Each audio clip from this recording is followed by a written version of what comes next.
বাংলাদেশের রাজধানীতে নেমে এসেছে গভীর শোক। সাবেক প্রধানমন্ত্রী ও বিএনপি চেয়ারপারসন বেগম খালেদা জিয়ার মৃত্যুতে স্তব্ধ রাজনৈতিক অঙ্গন।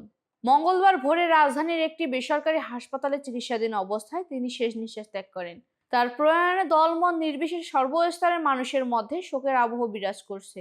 রাষ্ট্রীয় পর্যায়ে শোক কর্মসূচি গ্রহণ করা হয়েছে। একই সঙ্গে শেষ শ্রদ্ধা নিবেদন ও জানাজা ঘিরে রাজধানীতে নেওয়া হয়েছে ব্যাপক প্রস্তুতি। এদিকে আন্তর্জাতিক অঙ্গন থেকেও আসছে শোক ও সমবেদনার বার্তা। বিভিন্ন দেশের উপপর্যায় প্রতিনিধিরা জানাজায় অংশগ্রহণের বিষয়টি নিশ্চিত করেছেন। কূটনৈতিক সূত্র জানায়, ভারতের প্রধানমন্ত্রী নরেন্দ্র মোদীর বিশেষ প্রতিনিধি হিসেবে ভারতের পররাষ্ট্রমন্ত্রী ডক্টর এস জয়শঙ্কর বুধবার ঢাকায় এসে শ্রদ্ধা জানাবেন।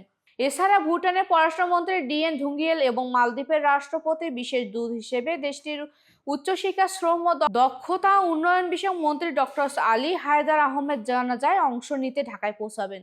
পাকিস্তানের পক্ষ থেকে জানানো হয়েছে, দেশটির জাতীয় সংসদের স্পিকার সর্দার আয়াস সাদিক জানাজায় অংশ নেবেন। এ তথ্য নিশ্চিত করেছেন পাকিস্তানের উপপ্রধানমন্ত্রী ও পররাষ্ট্রমন্ত্রী মোহাম্মদ ইসাকদার।